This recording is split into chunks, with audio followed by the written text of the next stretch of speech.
Hello everyone, নমস্কার সবাইকে। নতুন একটি ব্লগে অনেক বেশি স্বাগত জানাই। কেমন আছো তোমরা? আমি ভালো আছি।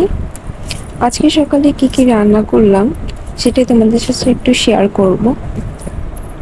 এই তো আমি সকালে সমস্ত বাসি কাজগুলো সেরে রান্নাঘরে চলে এসেছি। এখন বাজে প্রায় 8টা।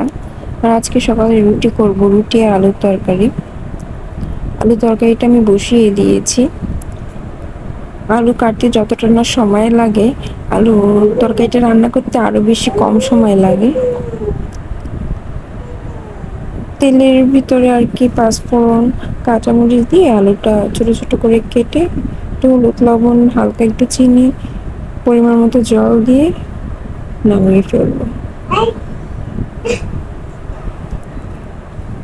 যেদিন আর কি রুটি করা হয় সেদিন আলুর তরকারিটা করা হয়, সাথে একটা মিষ্টি থাকে। আজকে তো মিষ্টি তেমন কিছু নেই, তাই দুইটা দিয়ে খাওয়া হবে, আলুর তরকারি আর রুটি।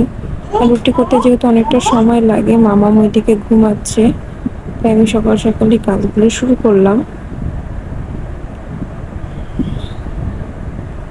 যে আলুটা ভিজে জল দিয়ে ঝোল রাখবো না, মাখা মাখা করবো। এদিকে আমি রুটিটা বেলে নিয়েছি, এখন সেঁকে নেব। সেঁকে মামার পাপাকে 3টা ভেজে খেতে দেব, অফিসে চলে যাবে, তার জন্য একটু তাড়াতাড়ি করছি। এদিকে মামা রুটি ভাজতে ভাজতে অলরেডি উঠে গিয়েছে। ওর বাবা ওকে রাখছে আর কি। বাবা সকালের দিকে ও যদি উঠেছে ওর বাবাই রাখে। আমি এইদিকে সকালে সমস্ত কাজগুলো সেরে নিই।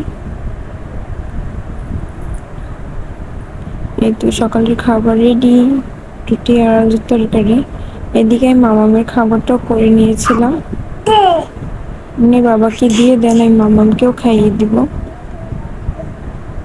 মামামের এখন খেতে বেশ অনেকটা সময় লাগে, মুখে খাবার নিয়ে বসে থাকে, খেতে চায় না। আর খাবারের সময় ওয়াক পারে, মনে হয় কি এখনই বমি করে দিবা, আসলে না, ও এমনি করে। ওকে খাইয়ে দেন, আমি খাবো। সবসময় ওকে খাইয়ে তারপরে আমি খাই। এখন যে কয়টা বাজার বাজে। আজকের ভিডিওটা এই পর্যন্তই। ভালো লাগলে একটা লাইক দিয়ে পাশে থাকবে। যে যেখানে থাকবে সুস্থ থাকবেন, ভালো থাকবেন। ধন্যবাদ সবাইকে। Thanks for watching. Bye bye.